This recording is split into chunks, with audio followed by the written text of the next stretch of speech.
Il y a des pensées qui te poursuivent même dans le silence. Des blessures invisibles que personne ne voit, mais que Dieu, lui, connaît profondément.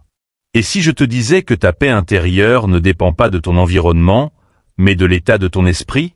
Dans Matthieu chapitre 5 verset 8, Jésus déclare « Heureux ceux qui ont le cœur pur, car ils verront Dieu ». Ce n'est pas une promesse symbolique. C'est une vérité spirituelle, une clé.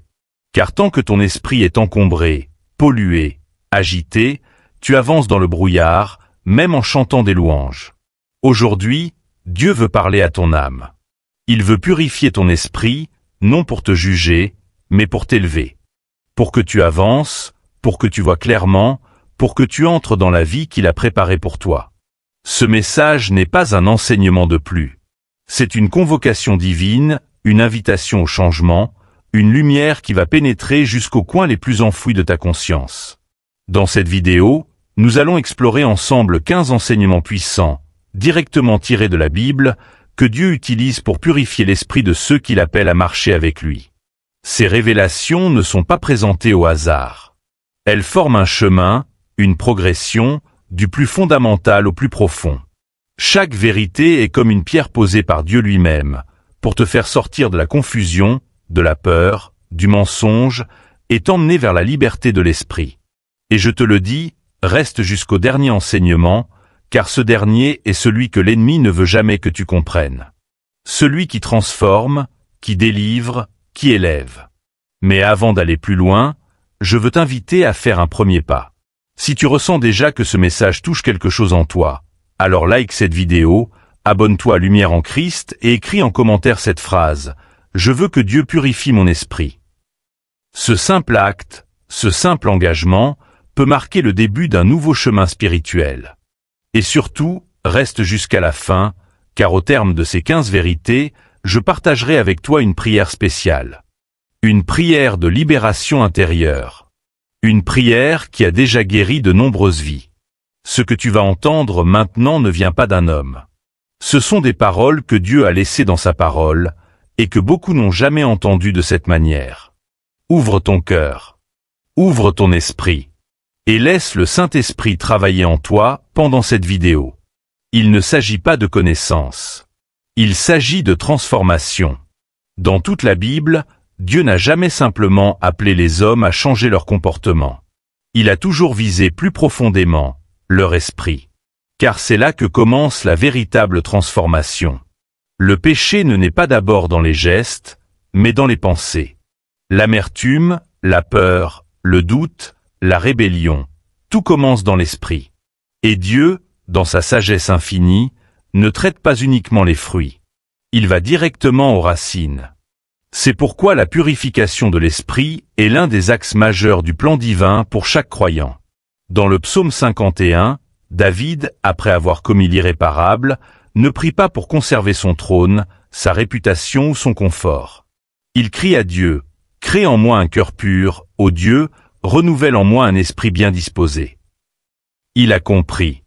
Il sait que tout ce qui a été souillé à l'extérieur n'est que le reflet d'un désordre intérieur.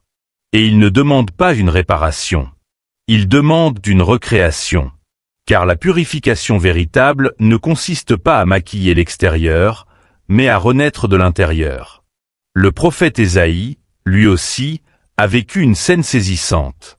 Dans le chapitre 6 de son livre, il entre en vision dans la présence de Dieu. Et face à cette sainteté, il ne célèbre pas sa foi, son appel ou son ministère. Non. Il tombe à genoux et dit « Malheur à moi, je suis perdu, car je suis un homme aux lèvres impures. » Pourtant, Ésaïe était déjà prophète. Il parlait déjà au nom de Dieu. Mais dans la lumière de la présence divine, il réalise que quelque chose en lui avait encore besoin d'être purifié. Et c'est alors qu'un ange vient toucher ses lèvres avec un charbon ardent. Ce geste n'est pas symbolique. Il représente le feu qui purifie. Le feu qui libère. Le feu qui restaure. Dans le Nouveau Testament, Jésus reprend cette même logique. Il ne dit jamais « Nettoyez vos mains et tout ira bien ». Il dit « Nettoyez d'abord l'intérieur de la coupe ». Dans Matthieu chapitre 23, Il s'adresse aux religieux de son temps et leur dit « Vous ressemblez à des sépulcres blanchis. À l'extérieur, vous paraissez beaux. Mais à l'intérieur, vous êtes plein d'ossements. » Le message est clair. Tant que l'esprit est malade, aucune façade ne suffit. Dieu veut un peuple pur, mais pas selon l'apparence. Il veut des cœurs lavés, des pensées renouvelées, des esprits alignés avec sa vérité. L'apôtre Paul, dans Romains chapitre 12, va encore plus loin. Il exhorte les croyants à ne pas se conformer au siècle présent, mais à être transformés. Comment? Par le renouvellement de l'intelligence. Ce mot, intelligence, vient du grec « nous », qui signifie l'esprit, la pensée profonde, le centre de la conscience. Paul ne parle pas d'un simple changement de mentalité. Il parle d'une métamorphose intérieure, où l'Esprit de Dieu vient recoder nos pensées, déprogrammer les schémas du monde et insérer en nous la pensée du Christ. Et pourtant, dans notre génération, cette vérité est presque absente. On parle de prospérité, de destin, de réussite, mais rarement de purification de l'esprit. Pourquoi? Parce que cela demande de faire face à soi-même. Cela demande du silence, de l'humilité, de l'introspection. Cela demande d'ouvrir à Dieu les portes que nous avons verrouillées depuis l'enfance. Et beaucoup préfèrent une bénédiction superficielle à une guérison intérieure. Mais Dieu ne bénit pas ce qu'il n'a pas purifié. Il ne construit pas sur un terrain souillé. Il commence toujours par nettoyer, par enlever, par briser parfois ce que nous avons érigé sans lui. La purification de l'esprit est donc un acte d'amour. Ce n'est pas un jugement. C'est une délivrance. Dieu veut libérer ton esprit des chaînes invisibles. La peur du rejet, les souvenirs d'abus, les pensées de condamnation, les idées fausses sur toi-même ou sur lui. Et pour cela, il utilise sa parole comme une épée, son esprit comme un feu, et sa présence comme une lumière. Il ne te demande pas d'être parfait. Il te demande d'être disponible. C'est ce que nous allons vivre ensemble dans les prochaines minutes.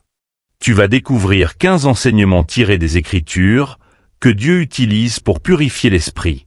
15 clés, ordonnées avec sagesse, qui vont te guider vers une paix intérieure plus profonde, une clarté mentale nouvelle et une communion plus intime avec le Père. Prépare-toi, car ce que Dieu s'apprête à déposer en toi ne sera pas une simple information. Ce sera une transformation. Premier enseignement, Dieu commence toujours par la lumière. Dès le commencement, dans Genèse chapitre 1 verset 3, Dieu dit « Que la lumière soit ». Avant même de former la terre, il éclaire le vide. Il ne commence pas par corriger, mais par révéler. C'est ainsi qu'il agit encore aujourd'hui dans l'esprit de ses enfants. Il vient poser sa lumière sur ce que nous avons ignoré, minimisé ou enfoui. La purification commence par une lumière douce mais implacable, qui te montre ce que tu ne voulais plus voir. Non pour te condamner, mais pour te libérer. Deuxième enseignement, la parole de Dieu lave ce que l'homme ne peut atteindre. Dans Jean chapitre 15 verset 3, Jésus dit à ses disciples, « Déjà vous êtes purs, à cause de la parole que je vous ai annoncée. » La parole de Dieu n'est pas un simple texte. C'est une eau vivante. Elle descend au plus profond de ton être, là où les blessures se sont transformées en mensonges. Elle ne te juge pas, elle t'éclaire. Elle te lave, elle te réorganise intérieurement. Plus tu l'écoutes avec foi, plus elle agit. Même en silence, elle travaille. Troisième enseignement, le feu du Saint-Esprit consume les impuretés profondes. Dans Ésaïe chapitre 6, le prophète voit un ange toucher ses lèvres avec un charbon ardent. Ce feu, c'est l'image du Saint-Esprit qui vient consumer ce qui est incompatible avec la gloire de Dieu.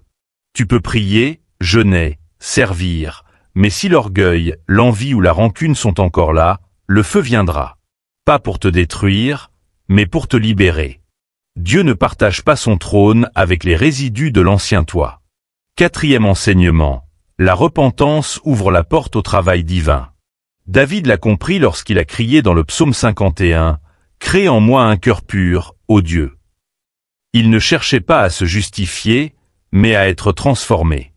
Trop de croyants veulent le pardon sans la purification. Mais Dieu ne purifie que ce qu'on lui confie. La repentance n'est pas un moment émotionnel. C'est une porte ouverte que l'on laisse à Dieu pour qu'il entre dans notre esprit et le répare. Cinquième enseignement, le pardon débloque la circulation de l'esprit. Dans Matthieu chapitre 6 verset 14, Jésus dit, « Si vous pardonnez aux hommes leurs offenses, votre Père céleste vous pardonnera aussi. » Un esprit qui garde l'offense devient un terrain fermé. Beaucoup cherchent la paix, mais refusent de pardonner. Et cela empêche l'Esprit de Dieu d'agir pleinement. Le pardon, même silencieux, même incompris, est un acte de puissance spirituelle. Il libère l'espace intérieur que Dieu attend pour y poser sa paix. Sixième enseignement, l'humilité attire la grâce qui transforme.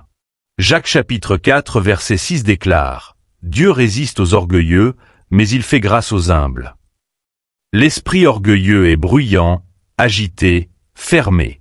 L'esprit humble, lui, est souple, disponible, prêt à recevoir. Dieu ne peut remplir que ce qui s'abaisse. Tant que tu te crois capable de tout porter seul, il attend. Mais dès que tu dis « Seigneur, je ne peux plus, viens », alors son esprit descend et commence à purifier ce que tu n'arrivais même plus à identifier. Septième enseignement, le Saint-Esprit ne condamne pas, il révèle. Dans Jean chapitre 16 verset 8, Jésus explique que l'Esprit convaincra le monde en ce qui concerne le péché, la justice et le jugement. Mais cette conviction n'est pas une accusation. C'est une lumière. Le Saint-Esprit ne te montre pas tes fautes pour te rabaisser, mais pour t'élever. Il dit, « Regarde ce qui te lie maintenant, laisse-moi t'en libérer. » Il ne frappe pas, il révèle. Il attire, il façonne. Huitième enseignement, Dieu utilise l'épreuve comme révélateur intérieur. Dans Deutéronome chapitre 8 verset 2, Dieu dit à Israël, « Je t'ai fait passer par le désert pour t'éprouver et savoir ce qu'il y avait dans ton cœur. » L'épreuve n'est jamais le fruit du hasard. C'est un miroir. Quand tu perds, quand tu doutes, quand tu es seul, ce qui est caché en toi remonte. Non pour t'écraser, mais pour que tu le vois avec les yeux de Dieu. L'épreuve est une lumière déguisée. Neuvième enseignement, le silence de Dieu est parfois une salle d'opération. Dans le livre de Job, Dieu se tait pendant de longs chapitres. Et ce silence n'est pas une punition. C'est une intervention. Quand tu n'entends plus sa voix, il est peut-être en train de travailler à l'intérieur, à des niveaux que tu ne peux pas comprendre sur le moment. Il retire doucement des racines anciennes. Il coupe des attachements invisibles. Il réforme tes pensées. Ce silence est sacré. Il prépare un esprit neuf. Dixième enseignement, le renouvellement de l'intelligence est la clé de la transformation. Romains chapitre 12 verset 2. Soyez transformés par le renouvellement de l'intelligence. Ce n'est pas ton entourage qui te changera. C'est ton esprit renouvelé. Dieu veut changer ta manière de penser, ta façon d'interpréter les choses, tes réflexes émotionnels. La vraie sanctification commence dans les pensées. Et quand ton intelligence est renouvelée, toute ta vie commence à suivre. Onzième enseignement, la vérité libère uniquement lorsqu'elle est acceptée. Jean chapitre 8 verset 32. Vous connaîtrez la vérité, et la vérité vous affranchira. Mais cette vérité ne t'affranchit que si tu l'acceptes. Beaucoup entendent la vérité, mais la rejettent intérieurement. Dieu ne force jamais. Il propose. Il montre. Mais c'est toi qui dois dire, « Oui Seigneur, je reconnais, j'accepte. » C'est dans cette acceptation humble que la libération commence. Douzième enseignement, le brisement est une stratégie d'amour. Psaume 34 verset 19. L'Éternel est près de ceux qui ont le cœur brisé. Dieu ne méprise pas tes larmes. Au contraire, il les utilise. Parfois, il permet que tu sois brisé. Non pour te détruire, mais pour te reconstruire autrement.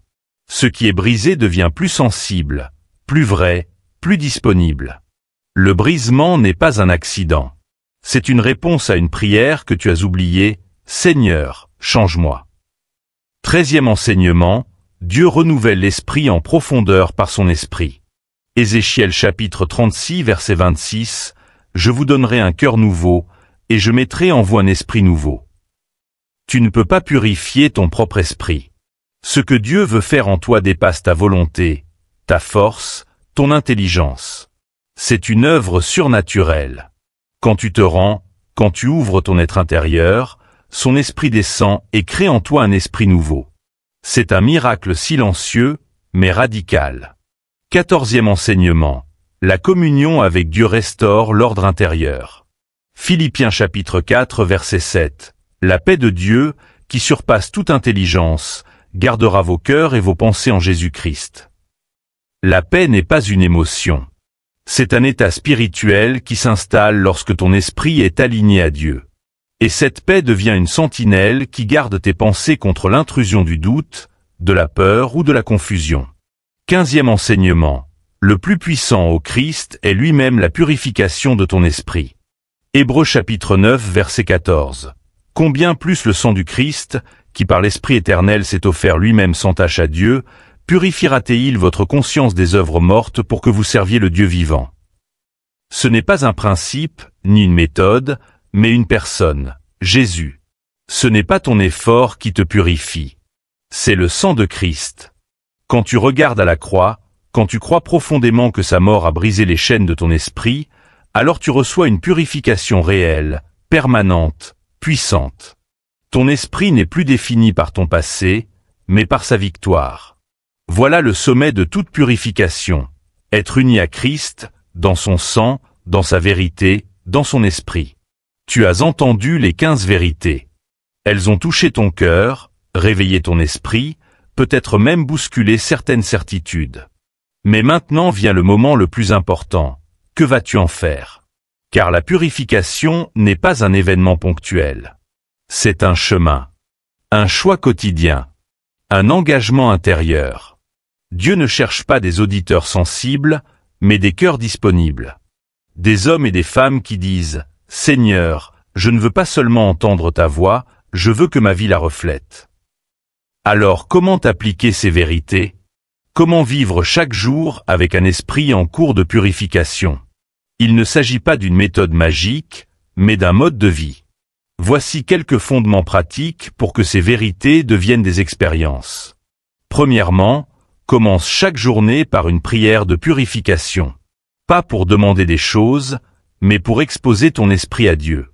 Dis-lui simplement, « Seigneur, montre-moi ce qui n'est pas de toi en moi. Je te donne le droit de corriger mes pensées. » Cette attitude humble, répétée chaque matin, ouvre une brèche spirituelle par laquelle la lumière divine entre. Tu verras que Dieu répond toujours à cette prière. Pas toujours par des émotions, mais par des prises de conscience, des changements subtils, des silences qui parlent. Deuxièmement, expose-toi à la parole comme on se lave. Ne lis pas la Bible pour accumuler du savoir. Lis-la pour être lavé. Choisis un verset par jour et demande-toi, qu'est-ce que ce verset veut nettoyer en moi aujourd'hui? Par exemple, si tu lis « Ne vous inquiétez de rien » et que tu sens la peur monter en toi, ne te condamne pas. Dis simplement « Seigneur, je te donne cette peur. Remplace-la par ta paix. » Troisièmement, pardonne vite et sans explication. Ne garde pas les offenses, même si l'autre ne le mérite pas, même s'il ne s'excuse pas. Le pardon ne libère pas toujours la relation, mais il libère toujours ton esprit. Dis en ton cœur, je libère cette personne, car je refuse que sa faute vive en moi. C'est un acte de souveraineté spirituelle. Quatrièmement, fais du silence un allié. Prends 5 minutes de silence total chaque jour. Pas pour réfléchir. Juste pour t'asseoir devant Dieu et respirer. Ce silence est une arme spirituelle. C'est là que Dieu parle doucement. Que son esprit réorganise ce qui a été secoué dans ta journée. Le bruit extérieur pollue ton intérieur. Le silence l'apaise. Cinquièmement, confesse tes pensées avant qu'elles ne deviennent des chaînes. Lorsque tu sens monter en toi la jalousie, la peur, le découragement, ne les cache pas. Dis, Seigneur, je sens ça monter en moi, mais je ne veux pas que ça s'installe. Purifie-moi. La confession rapide coupe les racines avant qu'elles ne deviennent des arbres. Et maintenant, laisse-moi te raconter une histoire inspirée des cieux. Elle ne vient pas d'un livre, mais d'un murmure dans la prière. Il y avait un homme dans le royaume de Dieu. Pas un grand prédicateur. Pas un prophète connu. Juste un homme simple qui priait chaque matin. « Seigneur, je ne veux pas t'impressionner. Je veux juste te ressembler. » Et chaque jour, Dieu lui montrait une zone de son cœur à purifier. Une colère d'enfance. Une peur enfouie. Une habitude toxique. L'homme ne résistait pas. Il ouvrait. Il déposait. Il obéissait. Et dans le monde invisible, son esprit devenait de plus en plus clair. Les anges le voyaient comme une flamme pure. Alors que sur terre, il passait inaperçu. Un jour, Jésus lui apparut en rêve et lui dit « Beaucoup veulent me servir avec leur bouche. Toi, tu m'as laissé entrer dans tes pensées. C'est là que commence le vrai royaume. Toi aussi, tu peux être cet homme ou cette femme. Tu n'as pas besoin d'être parfait. Tu as seulement besoin d'être vrai. Et de dire « Seigneur, purifie-moi. Jour après jour. Je ne veux pas rester le même. » Car Dieu ne cherche pas des statues. Il cherche des cœurs en mouvement, des esprits disposés. Et il est fidèle. Si tu lui donnes accès, il travaillera. Il purifiera. Il transformera. Pas en un jour, mais chaque jour. Jusqu'à ce que ton esprit soit en paix, en clarté, en vérité. N'oublie jamais, ce que Dieu commence, il achève. Si aujourd'hui tu ouvres la porte, le processus est lancé. Et rien ni personne ne pourra l'arrêter. Alors sauve-toi. Choisis la lumière. Choisis la vérité. Choisis la purification. Tu es arrivé jusqu'ici. Et ce n'est pas un hasard. Cela signifie que ton cœur cherche plus. Plus que de simples paroles. Plus que de belles émotions. Tu cherches une transformation réelle. Durable. Profonde. Et cette transformation commence par l'esprit. Tu sais maintenant que Dieu ne regarde pas ton apparence, ni tes œuvres extérieures, mais ce qui se passe dans le sanctuaire intérieur. Tes pensées, tes décisions, tes combats secrets. Et c'est précisément là qu'il veut agir. Souviens-toi de ce que tu as entendu aujourd'hui, 15 vérités puissantes. Chacune comme une clé divine.